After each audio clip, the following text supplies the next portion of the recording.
एक बार महात्मा बुद्ध अपने भिक्षुओं के साथ भिक्षाटन के लिए किसी गांव की तरफ जा रहे थे। तभी अचानक बुद्ध के पैरों में कांटा लग गया। कांटा इतना तीक्ष्ण था कि चुभते ही रक्त की धार निकलने लगी। बुद्ध के भिक्षुओं ने रक्त को रोकने के लिए एक कपड़ा फाड़कर महात्मा बुद्ध के पैर पर बांध दिया। इस घटना को कुछ लोग देख रहे थे जो कि महात्मा बुद्ध से ईर्ष्या करते थे। उन्होंने बुद्ध से कहा, हम तो आपको परम ज्ञानी समझते थे, लेकिन दर्द को तुम भी सहन नहीं कर सकते हो। तुम पाखंडी हो और ये हमने सिद्ध कर दिया। ये कांटे हमने ही बिछाए हैं। इस गांव में तुम्हारा स्वागत नहीं, तिरस्कार होगा। इस गांव में तुमको कोई भिक्षा नहीं मिलेगी। महात्मा बुद्ध ने उन लोगों से अनुरोध किया कि कृपया करके मुझे इस गांव से भिक्षा लेने दो। बुद्ध के ईर्ष्यालुओं ने बुद्ध का उपहास बनाते हुए कहा, अगर तुम्हें भिक्षा के लिए इस गांव में आना है तो तुम्हें अपने रक्त की बलिदानी देनी होगी। तुमको इस कांटे के रास्ते से गुजरना होगा। भगवान बुद्ध ने उसकी चुनौती को स्वीकार कर लिया और कांटों के रास्ते पर चलने के लिए अपने कदम बढ़ाने लगे।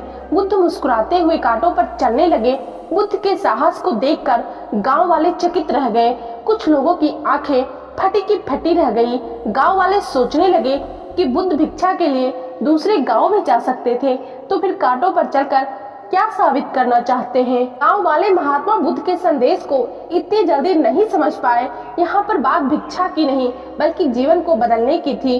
गांव वालों के भीड़ में एक सुमित नाम का युवक था जो बुद्ध पर हो रहे अत्याचार को देखकर द्रवित हो गया। सुमित दौड़ कर गया और बुद्ध के पैरों के सामने से कांटे को हटाने लगा, पर बुद्ध के ईर्ष्यालु उसे रोकने लगे और गांव से दाना पानी ना देने की धमकी देने लगे, पर उसने किसी की ना सुनी और कांटों को हटाते हुए बोला, हे भगवान, इन मुट्ठी भर लोगों के लिए अपने आप को कष्ट मत दीजिए। आप गांव में प्रवेश कीजिए। बहुत सारे लोग आपको भिक्षा देने के लिए आतुर हैं।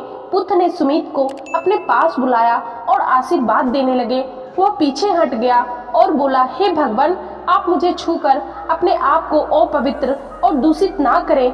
महात्मा बुद्ध ने कहा, तुम अपने आप को दूषित क्यों कहते हो? स्पर्श से कभी कोई दूषित नहीं होता। मनुष्य तो लोभ, लालच, घृणा, ईर्ष्या से दूषित होता है। तुम्हारे अंदर तो प्रेम भरा है। तुम दूसरों का सुख चाहते हो। तुम तो पवित्र हो। बुद्ध की बात सुनकर कुछ लोग बोले, तुम तो अपने आप को बड़े ज्ञानी कहते हो।